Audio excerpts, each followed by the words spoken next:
This was the town of Belchite in Spain. When the Spanish Civil War ended in 1939, it was left in its ruins to serve as a memorial to the devastation of Spain in one of the most savage civil conflicts Europe has ever seen.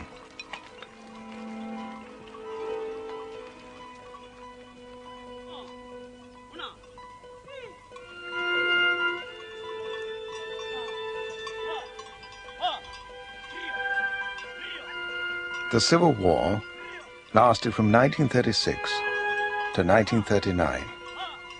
It cost perhaps 500,000 lives. It ruined cities, towns and villages.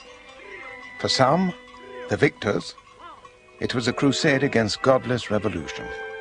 For others, the defeated, it was a struggle against the forces of reaction that had oppressed Spain for generations. The Spanish Civil War still haunts the world's imagination. Many came to see it as the prelude to the Second World War, the first battle between democracy and fascism. Thousands of volunteers came to fight and die in a foreign land for ideals they believed to be their own. But the Spanish knew that the war had Spanish causes.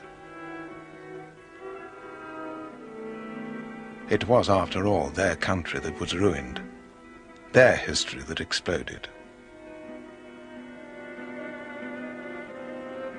40 years on, the dictatorship has dissolved, and the survivors can speak more freely.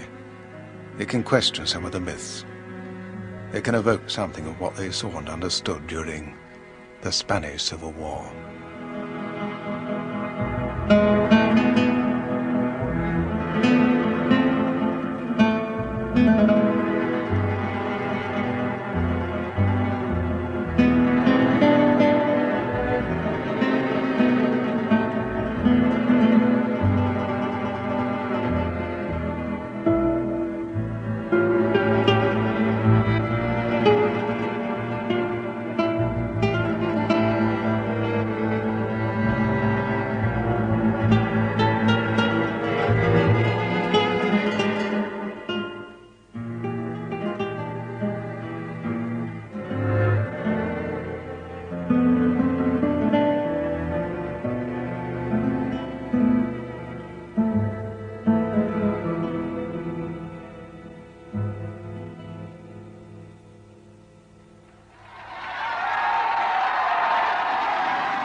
On July 17th, 1936, a group of army officers rebelled against the government of the Spanish Republic.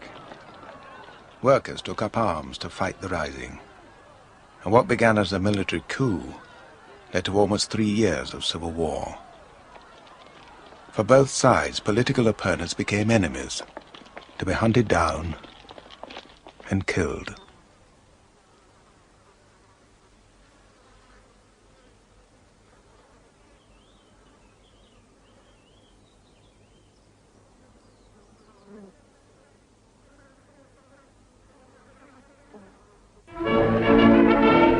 The Republic, the Niña Bonita, the beautiful girl. 5 years before the Civil War, joyful demonstrations throughout Spain agreed to the proclamation of the Republic.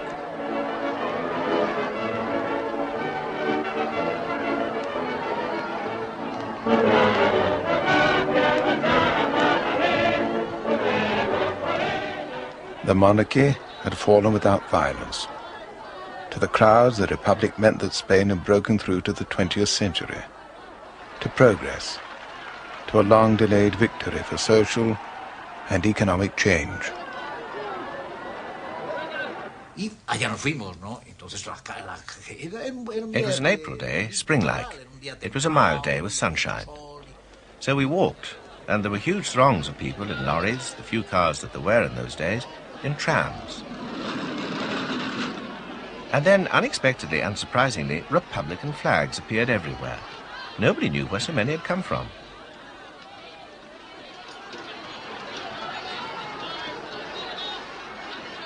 While the crowds rejoiced, King Alfonso was spending his final hours in the royal palace.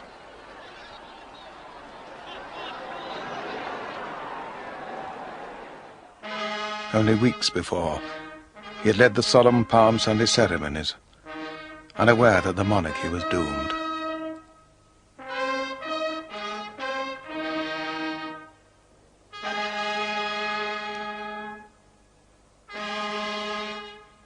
Over the years, one part of Spanish society after another had lost faith in the monarchy. The middle class despised Alfonso XIII for tolerating a 7-year military dictatorship. The ruling classes now feared the king could no longer protect them. And for the workers out on the streets that day, the monarchy was the clamp, holding an oppressive system together. 2 days before, on April the 12th, royalist parties were heavily defeated in local elections. Suddenly the king understood his own isolation. While Spain rejoiced, he went unresisting into exile. The king was replaced by a government of mostly middle-class liberals, but their plans for an advanced democracy were out of step with history. Elsewhere in Europe, liberalism was weakened by economic depression, poisoned by dictatorship. The government was releasing huge forces in this tightly repressed society, the class hatreds of the agrarian poor and of the rapidly growing working class. Yet these Republican optimists and their socialist allies thought that orderly reforms would soon transform the nation.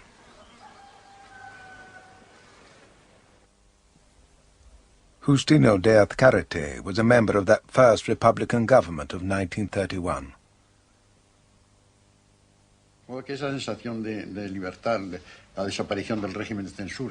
There was this feeling of freedom. For many years, publications had been subject to censorship and academic freedom had been restricted. Now there was a general trend towards freedom, and also new laws to create a social and economic order that would be more just and more egalitarian. The farm laborers and the industrial workers, underpaid, almost unprotected, and frequently unemployed, hoped that the Republic would immediately end exploitation and break the power of the old ruling classes. Narciso Julián was a young socialist at the time.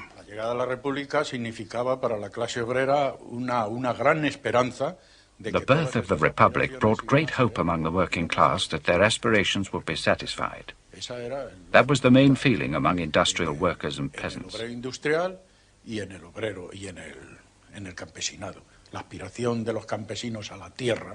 For centuries, peasants had longed to own land. Industrial workers wanted their union rights recognized, the right to strike, to a fair salary, to social benefits that they didn't have, social security, and so on. Sociales que no las tenía, ¿no? Desde el punto de vista de la seguridad social y de todas estas cuestiones, ¿no? Es decir, todos esos problemas. So here were all these social and economic problems that had to be solved. The arrival of a democratic regime of the Republic meant so much for a vast majority of workers, the hope that all these aspirations would come true.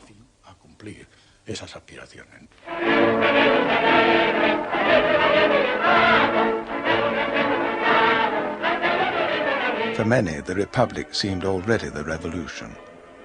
But the Republic's leaders knew that under the new political surface, the pillars of the old society remained untouched. A powerful and deeply conservative church hostile to change. An army accustomed to having the last word in politics. A possessing class determined to defend its privileges. Southern Spain, above all, was an area of big estates, rich landowners. Many were hated by the landless farm laborers, nearly 750,000 of them for whom daily survival was a struggle. On the one side there was a huge number of impoverished laborers, and on the other a few landowners. And this meant tremendous humiliation, to the point where laborers here were hired as though they were cattle in a market. Una especie como si fuese un mercado de ganado. Porque aquello era casi una esclavitud. It was virtual slavery because there were no fixed wages. They paid what they wanted to pay.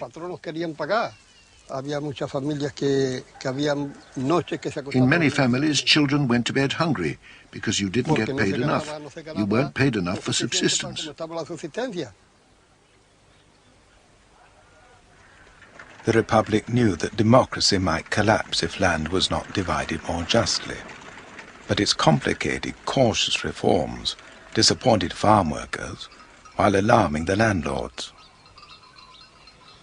Well, the main reason was that the Republic, right from the very start, was totally opposed to rural property. It campaigned against rural property. You see, under the Republic, more and more people believed in the slogan, neither property, nor God, nor bosses. And that's nearly revolutionary language. That's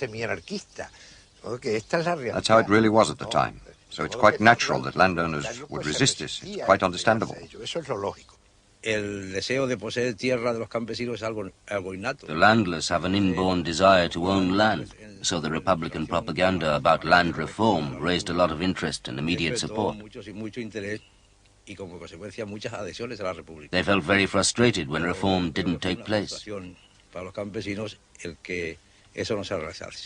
So much so that they then tried to grab land. Well, they not only tried, they did occupy land.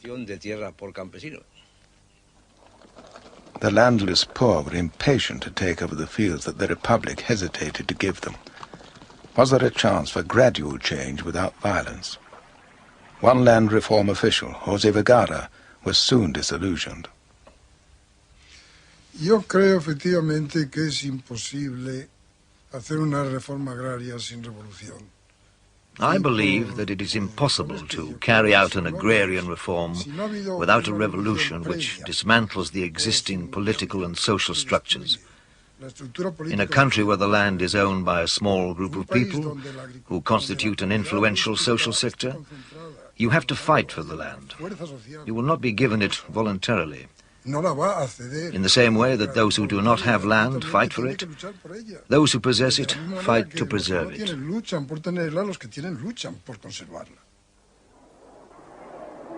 The turmoil in the countryside challenged the fabric of society and the church. Farm workers, like the urban poor, often saw the priest as the ally of the landowner or the factory owner.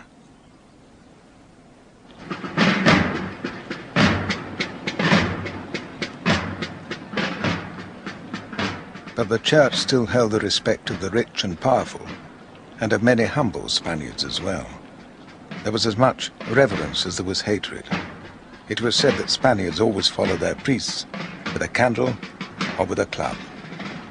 But anti-clericalism, a fanatical determination to break the hold of the Catholic Church over society, united liberal Republicans and socialists alike. It was a principle on which the Republic refused to compromise.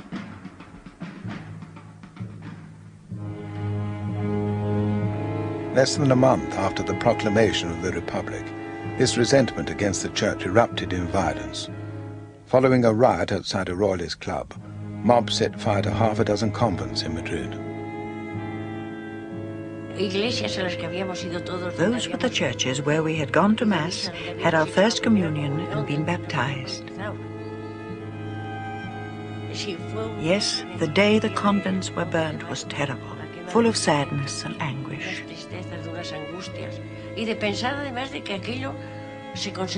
Our feelings were aggravated by the knowledge that it was being condoned. Nothing was done to stop it. The mobs were burning churches and convents, and nobody intervened. It was a terribly sad day. As the convents were burned and looted, the police stood by and watched. Manuel Azaña, then Minister of War, said that day that all the churches in Spain were not worth one Republican life.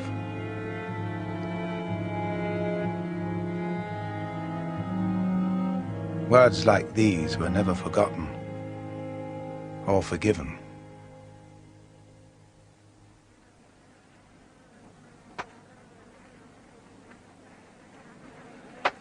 Nearly half the population was illiterate. the Republican government set about building a non-religious state education system. The church's hold over minds was to be broken. In the first years of the Republic, nearly 10,000 schools were opened. Soon the Republic was taking art and culture to every corner of Spain.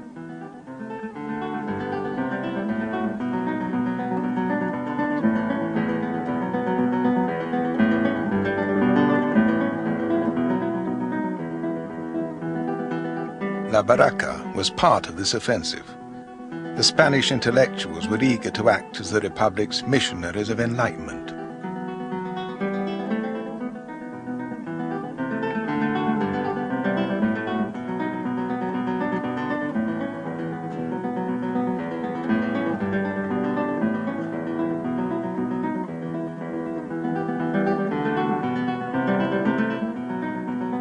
Federico García Lorca, poet and playwright, took the theatre to remote villages.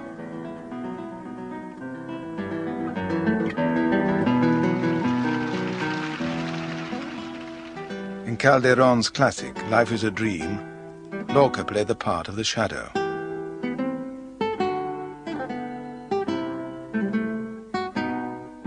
He was to be one of the Civil War's first victims.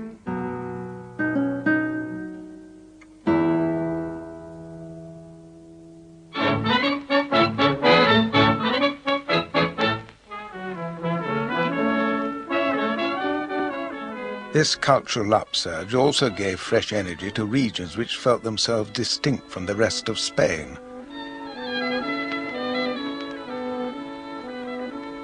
Catalonia and the Basque Country above all retained a proud awareness of their own histories.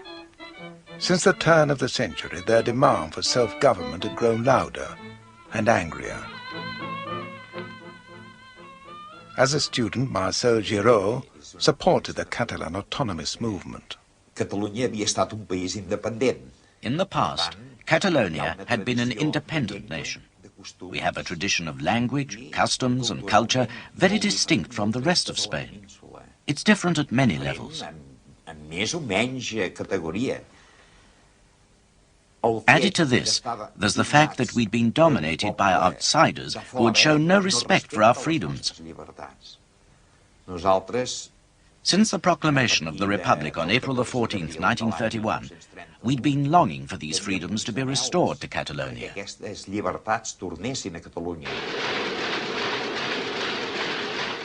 Like the Basques, the Catalans were more industrialized and prosperous than the rest of the country. Yet they had been stifling under the backward, over-centralized rule of Madrid.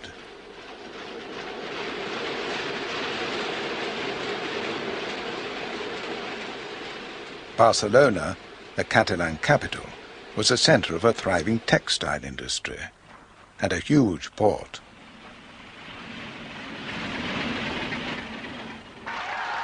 The Republic soon granted Catalonia home rule. The Catalans were encouraged to assert their national identity even more strongly. An army officer, Manuel Diaz Alegría, was among those who feared that home rule would lead to the breakup of the Spanish state. The Catalans made silly mistakes, such as bothering people who went to Catalonia, telling visitors that they had to speak Catalan, things like that. All this created the impression that they might destroy the unity of the nation, given that they didn't hesitate to proclaim their separatist motives.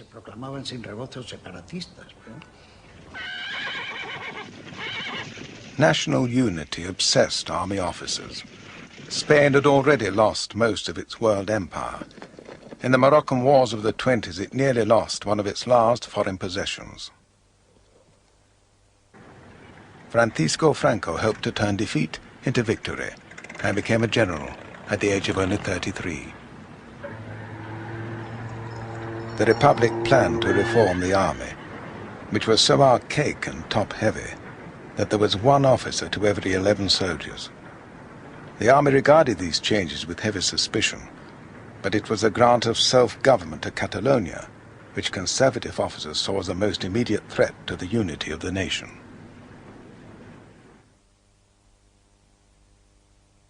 August 10th, 1932. General Sanjurjo led an unsuccessful rising against the government. 16 months earlier, as commander of the police, he had decided not to resist the coming of the Republic. Now his action was a warning that the loyalty of the armed forces was coming under strain. General Sanjurjo was imprisoned, but the government allowed him to entertain his family and supporters. In Madrid, the government's victory over the rising was celebrated with parades and demonstrations in support of the Republic. The Sanjurjo rising was premature. The right wing and the traditional powers in Spanish society were not yet ready to overthrow the Republic, but they detested the reforms, and their alarm was growing.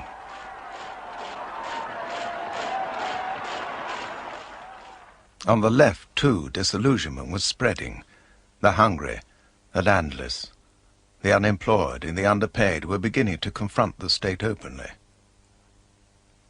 One source of this left-wing opposition was anarchism, gathered round its trade union, the CNT, born during the bloody social conflicts of Barcelona in the early years of the century. The CNT's creed was anarcho-syndicalism, the belief that revolution would lead to total worker self-management. Although the anarchist movement had weakened in the rest of Europe, in Spain it had prospered. By 1932 the CNT claimed over 1 million members.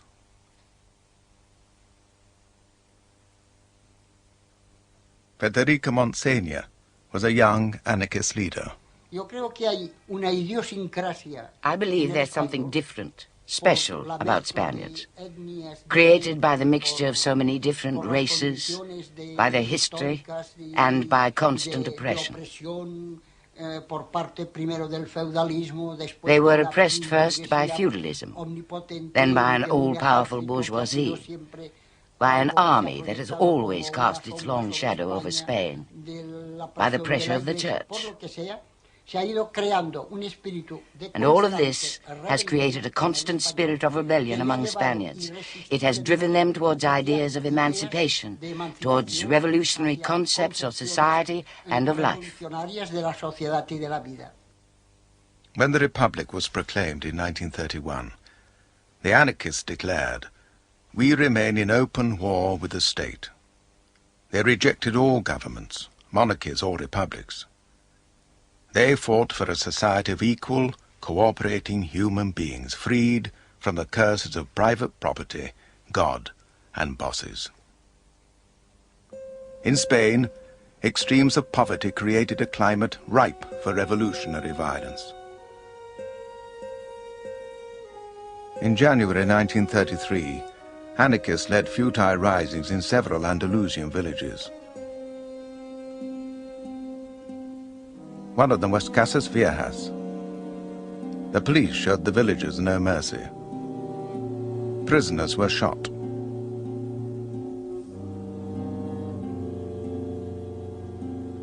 One house defended by anarchists was set alight, and the occupants died. The blame for these tragedies was put on the Republican leaders. The socialists decided to pull out of the government, disgusted at scandals like Casas Viejas, delaying the reforms, and mounting unemployment.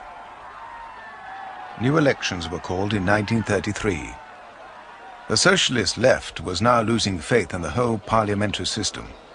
The anarchists had never believed in it anyway. Most of the right had not yet rejected parliamentary democracy. They hoped that by winning the elections, they could still halt and reverse the whole tide of events. A new party emerged on the right. It was called the CETA. This was Spain's first mass Catholic party. Its leader was the ambitious young José María Gil Robles, who had learned from the campaign style of the Nazis. The right wing made a supreme effort to bring out its voters. It was helped by women who were voting for the first time. Ironically, it was the Liberal Republic that had given them the franchise. The elections of November 1933 made CETA the largest party in Parliament. Gil Robles became the hero of conservative Spain. The government shifted right. The reform program slowed down or went into reverse. The left was appalled. Behind Gil Robles, they suspected the shadow of fascism was waiting.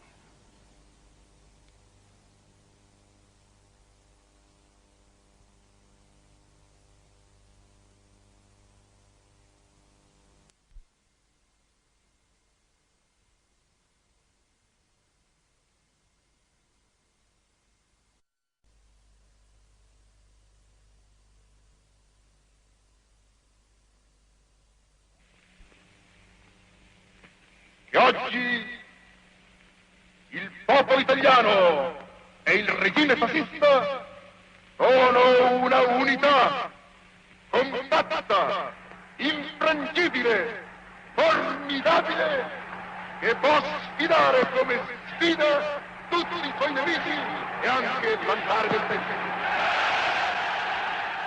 By 1934, fascism was reaching out across Europe. In Germany, the Nazis were crushing what opposition remained. The Spanish socialists were determined not to go down without a struggle. They imagined there would soon be jackboots on the streets of Madrid if Theda and Gil Robles took power. When Theda did join the government in October 1934, the Spanish socialists decided to strike back.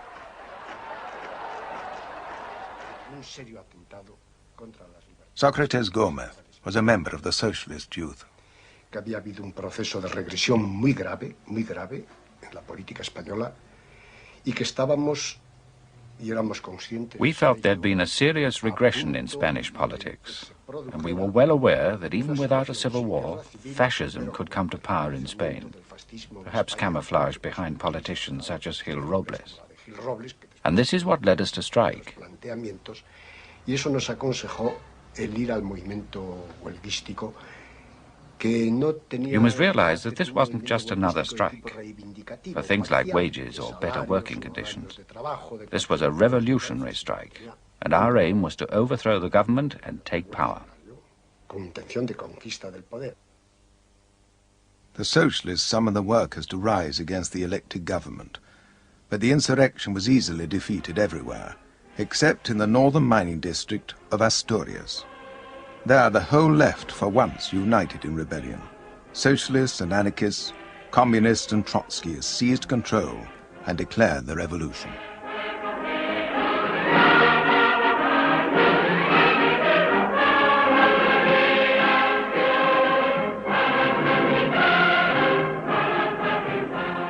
The coal miners shut down their pits and marched out eagerly to fight for Red Asturias.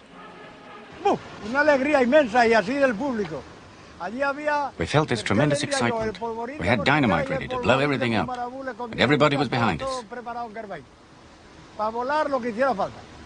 The whole village was ready to go, even the kids, men, women, children, everybody. It was open war against the Madrid government. The miners drove back local army units and murdered some of their political enemies. But the government now sent Moroccan troops and the Spanish Foreign Legion into the battle.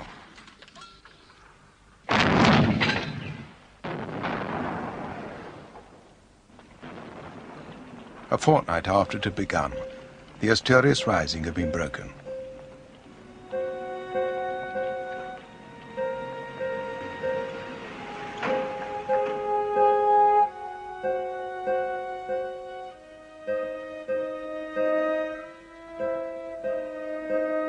The fighting had ravaged towns and villages. General Franco helped to plan the government campaign. As the army fought its way along the Asturian valleys, the defeated miners were shown no mercy. The civil guard did it, and the army troops, and some of the local bosses who went with them pointing out suspects. They said, this one, that one. That was it. That's what happened. They killed all sorts of people. Nearly 2,000 people were killed in the Asturias Revolution, some of them slaughtered in cold blood. Tens of thousands were marched off to prison. In Spain as a whole, The socialist-led rising had failed to get off the ground because the left could not act together.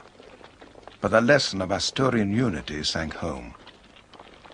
Over the next 2 years, the left drew closer together as the government imprisoned opposition leaders and demolished their reforms. In 1936, with elections approaching once more, most of the left united in a popular front. The anarchists did not join, but supported the Popular Front in order to rescue their own imprisoned supporters. On the right, Gil Robles launched a noisy, confident campaign. He claimed that he alone stood between Spain and a murderous Bolshevik revolution.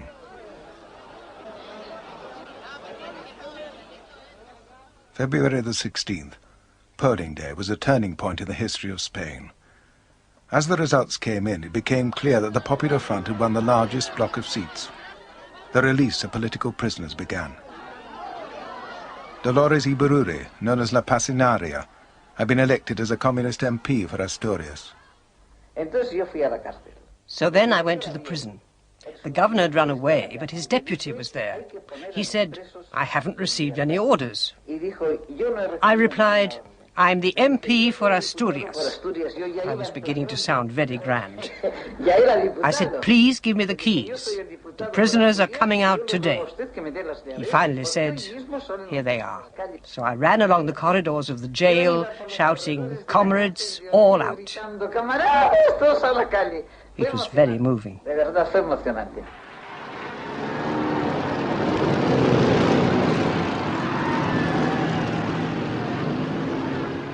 All Barcelona turned out for the return from prison of Luis Companys, Catalonia's president.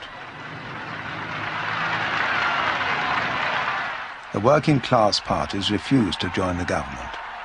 The left Republicans were now trapped between the panic of conservative Spaniards and the excited hopes of the workers. Strikes and land seizures broke out as workers tried to win back what had been lost in the last 2 years. As the prisoners marched out into the fresh air, the right concluded that Gil Robles' parliamentary politics had let them down. Conservative hopes now followed a new star, José Calvo Sotelo.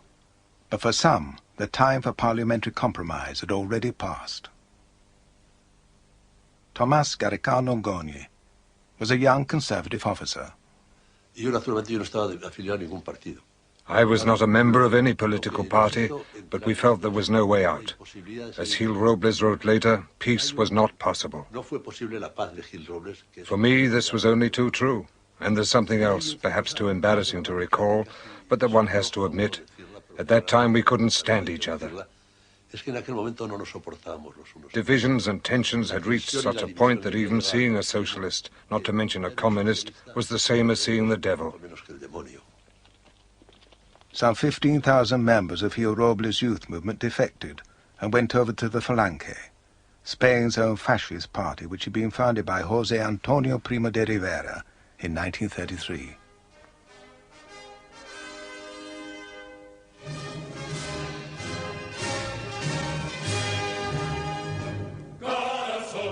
José Antonio insisted, even to audiences outside Spain, that he was not just copying fascism elsewhere. The movement we are initiating in Spain is not a copy of any foreign movement. It has learned from fascism what fascism has of the idea of unity, authority, and substitution of the struggles among classes by the idea of cooperation.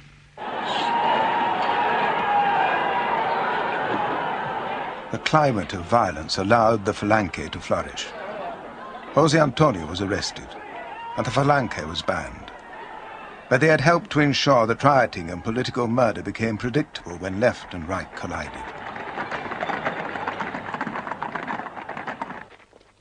While men were using fists, stones, bullets to settle political arguments, they were also using direct action to escape from poverty.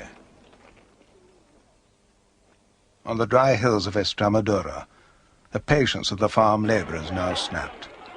They surged out to occupy the land they had yearned for. On a single day, March 25, 1936, some 60,000 landless workers took over 3,000 farms. Revenge was in the air. The landowners feared that they could lose not only their estates, but their lives. And there was trouble brewing in Navarre, in the north of Spain, but this time from the right.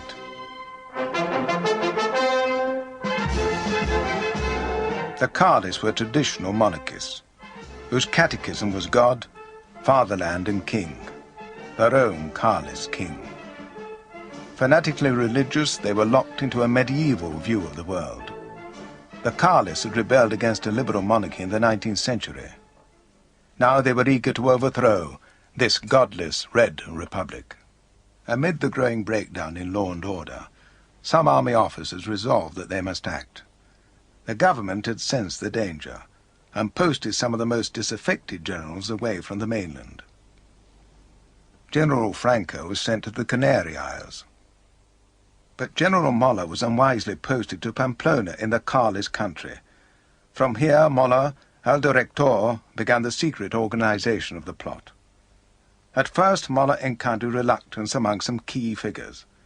He had assigned to General Franco the job of launching the rising in Spanish Morocco. Franco would take command of the Moors and foreign legionaries he had led in the 1920s. But Franco hesitated to commit himself. Ramon Serrano Suñer was Franco's brother-in-law.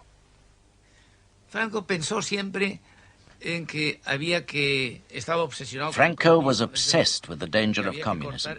He was convinced that communism had to be stopped, but he was in no hurry. He thought the danger wasn't so imminent, and he was quite happy staying in the Canary Isles.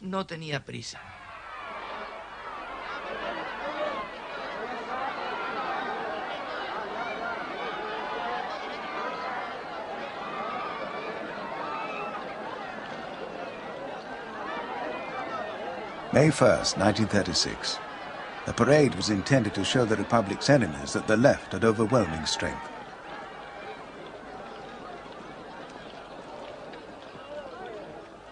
Largo Caballero, whom some call the Spanish Lenin, was the most extreme socialist leader. He was now calling for a revolution that would impose the dictatorship of the proletariat. The right was terrified. A mere spark could detonate the tension. During the parade, the cry went up that nuns had given poisoned sweets to the children. Crowds broke away and set fire to a convent. The government of the Republic was fighting desperately to stave off the collapse of the state itself, but the socialists still refused to join the coalition. The leadership of the Republic was now increasingly isolated.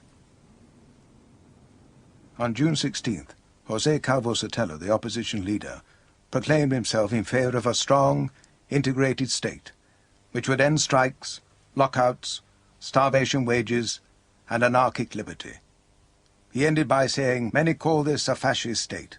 If it is, then I, who share that idea of the state and believe in it, declare myself fascist." In Pamplona, July 7, 1936 brought the annual running of the bulls, the festival of San Fermin. The crowds of visitors were good cover for Mola's emissaries. I received a message from a friend saying that they were all there having a good time and that I should join them as I had done in previous years. This was the coded message I was expecting.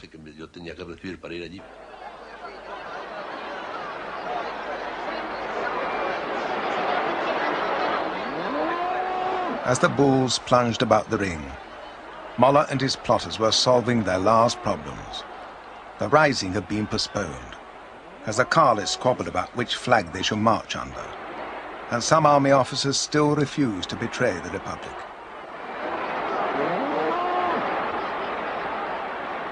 But José Antonio, after complaining that Mola's movement was too conservative for his radical fascism, had finally promised support. At last, Mola felt that he could go ahead. I met Mola and he told me everything was ready, and the names of the officers who were assigned to each region. Franco, still in the Canary Isles, got a message to Mola. In the first days of July, July the 6th or 7th, Franco had sent a message to Mola, written on a piece of paper carried by a woman in her belt, saying, "Geography, Tetuan, insufficient." Franco, devious and prudent, was still calculating his own chances.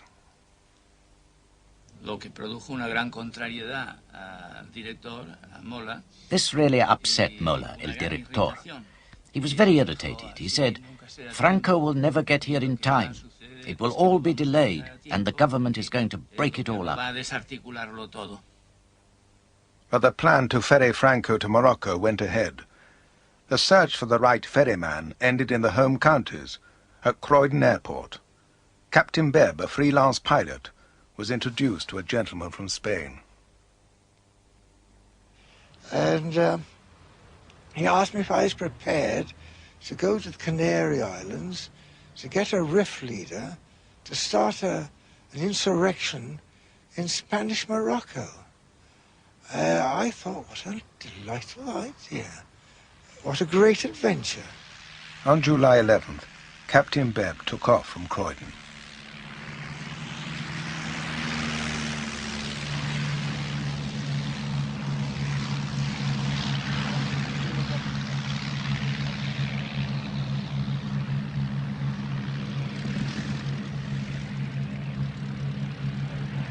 By the night of the 12th, he had got as far as Casablanca on his way to the Canary Isles. But it was what happened in Madrid that night that unlocked the last gate to disaster. It began here, at the home of Lieutenant José Castillo. He was a left-wing officer in the Assault Guards, the Republic's own police force. His life had several times been threatened by right-wing extremists.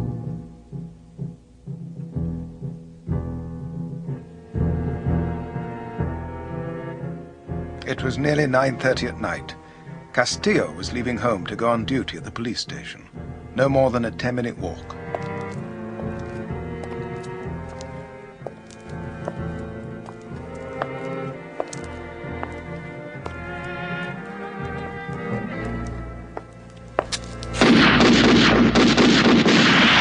He got no further than the corner. News that Castillo had been murdered soon reached the police station. Outraged, his comrades demanded that all right-wing extremists should be rounded up. Headquarters sent them a list. It was Lieutenant Leon Lupion who gave out the names to the arrest squads. A los oficiales que había por aquí les fuimos entregando. I handed out 2 or 3 names to each of the other officers, and they went off in police vans with several guards. And finally, there was just one van left in the corner there, van number 17. Van 17 was the last to set out, at 3 in the morning. Nobody knows who was on its list for arrest. All that is clear is that a van arrived at the home of the leader of the opposition, the right-winger José Calvo Sotelo. They asked him to step down to the station for questioning. He promised to telephone soon to his family, unless, he added, these gentlemen blow my brains out.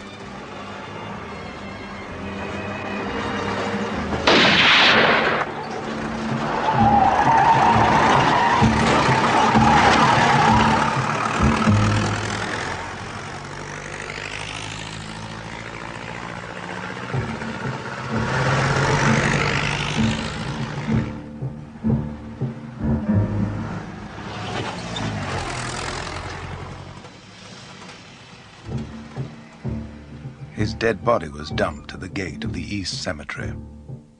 It was not the authorities who had ordered his arrest, but there was no way the government could escape the blame.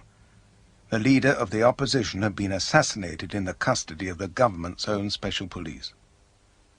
The Calvo Sotelo murder brought the fury of conservative Spaniards to its peak. Its timing, a malign coincidence, offered the army plot mass support at a crucial moment.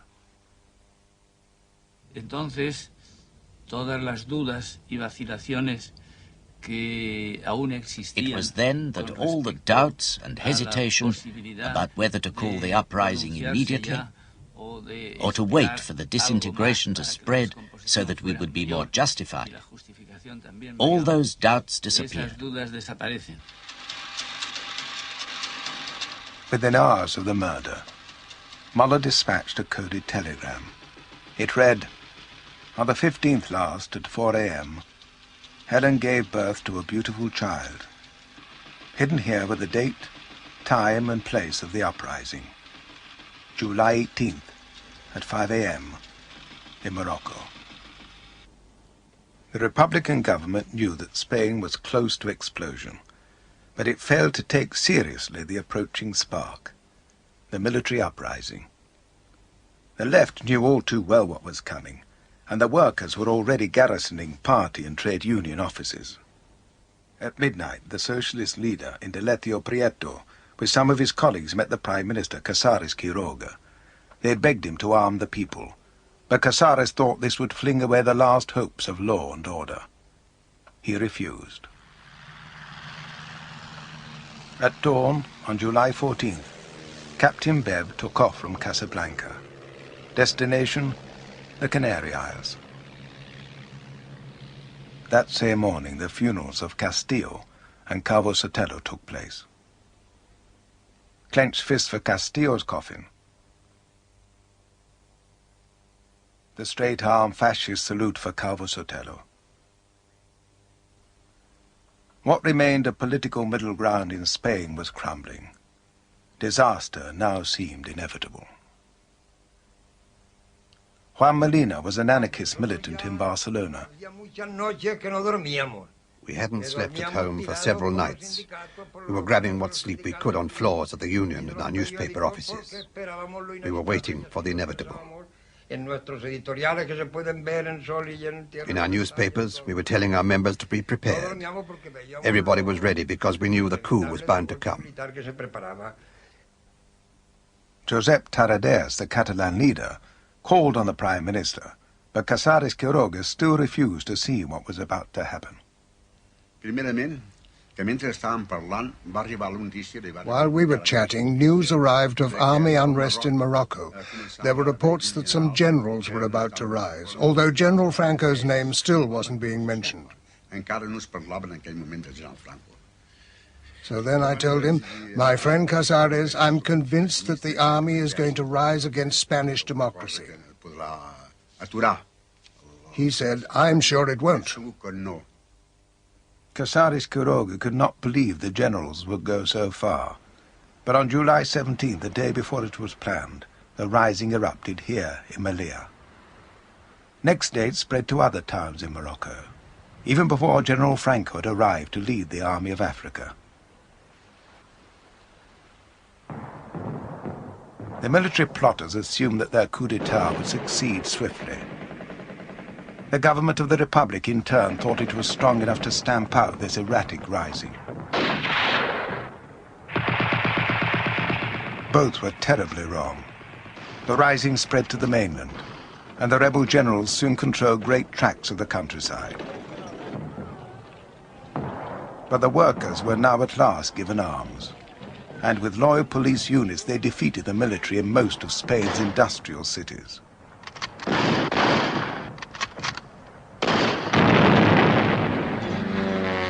There could be no rapid victory either way. The rising swelled into full-blown counter-revolution.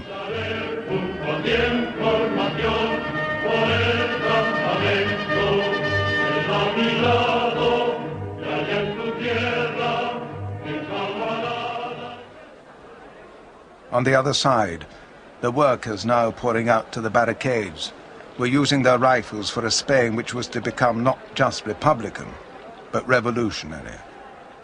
There was no way left to prevent the conflict which was to rage across Spain for almost 3 years. There could be no more negotiation, no compromise, It could only be civil war.